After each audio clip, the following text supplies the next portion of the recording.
এ পর্যায়ে বন্যা পরিস্থিতির আরও খবর জানব। বৃষ্টি না হওয়ায় নদীর পানি কমতে শুরু করেছে, তবে ঢলের পানিতে শেরপুরের 2টি উপজেলায় 3টি নদীর বাঁধের বিভিন্ন স্থানে ভাঙনের সৃষ্টি হয়েছে। প্লাবিত হয়েছে অন্তত 20টি গ্রাম। এ নিয়ে বন্যা পরিস্থিতির আরও খবর জানাতে সরাসরি যুক্ত হচ্ছেন সহকর্মী এস.এম. জুবায়ের। জুবায়ের, বন্যা পরিস্থিতির সর্বশেষ কি খবর আছে আপনার কাছে, জানাবেন।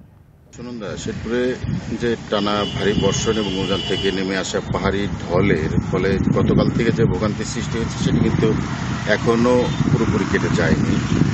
ঝিনাইগাতি সদর বাজারে যে পানি প্রবেশ করেছিল সেটি কাল বিকেলের পর থেকে নামতে শুরু করে এবং শেরপুরের যে পাহাড়ি নদ নদীগুলো রয়েছে সেই নদ নদীগুলোর পানি ইতোমধ্যে বিপদসীমার নিচ দিয়ে প্রবাহিত হচ্ছে, কিন্তু এখনও যেসব এলাকাতে পানি প্রবেশ করেছিল সেসব এলাকায় পানি রয়ে গিয়েছে এবং প্রতিনিয়ত আসলে বেশ কিছু নতুন এলাকা প্লাবিত হওয়ার খবর আমরা পাচ্ছি এবং গত 24 ঘন্টায় ভারী বৃষ্টিপাত না হওয়ায় আসলে নদীর পানি বৃদ্ধি না পেলেও যেসব এলাকাতে পানি রয়েছে সেসব এলাকায় কিন্তু এখনো 1000-এর বেশি মানুষ, 1000-এর বেশি পরিবার পানিবন্দী রয়েছে বলে আমরা জানতে পেরেছি এবং 3টি নদীর যে 300 মিটার অংশে যে ভাঙনের সৃষ্টি হয়েছিল সেসব ভাঙন রোধে পানি উন্নয়ন বোর্ড জিও ব্যাগ ফেলে অস্থায়ীভাবে আসলে সেসব মেরামতের চেষ্টা করছেন। আমরা গতকাল বিকেলে দেখেছি যে পানি উন্নয়ন বোর্ডের তৎপরতায় সেসব এলাকাতে কাজ করা হচ্ছে।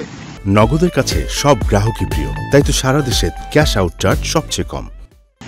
তো এখন পর্যন্ত আসলে এই যে 1000-এর বেশি পরিবার পানিবন্দী রয়েছে তাদের কাছে কিন্তু এখনো সরকারি সহায়তা পৌঁছায়নি বলে আমাদেরকে অভিযোগ করেছেন দুর্ভোগে পড়া মানুষরা। এখন পর্যন্ত যে শেরপুরের যেসব এলাকাতে পানি রয়েছে সেসব এলাকায় সরকারি খাদ্য সহায়তা না পৌঁছায়, যাদের ঘরে এবং চুলোয় পানি রয়েছে, ঘরে পানি রয়েছে এবং যারা পানিবন্দী রয়েছেন তারা কিন্তু আসলে খাদ্যাভাবে রয়েছেন। তো এখন পর্যন্ত তারা জানিয়েছেন যে তাদেরকে যদি দ্রুত সহায়তা না দেওয়া হয় তাহলে কিন্তু আসলে তাদের ভোগান্তি বাড়বে বলে মনে করছে। এখন পর্যন্ত ভারী বৃষ্টিপাতের সম্ভাবনা নেই। যদি আবারও উজান থেকে ঢল নেমে আসে এবং বৃষ্টিপাত হয় তাহলে কিন্তু আসলে এই বন্যা পরিস্থিতি আরও অবনতি হতে পারে। সুনন্দা, শেরপুরের ঝিনাইগাতি থেকে আকস্মিক বন্যার এই ছিল আমার কাছে সবশেষ খবর। জুবায়ের, ধন্যবাদ আপনাকে।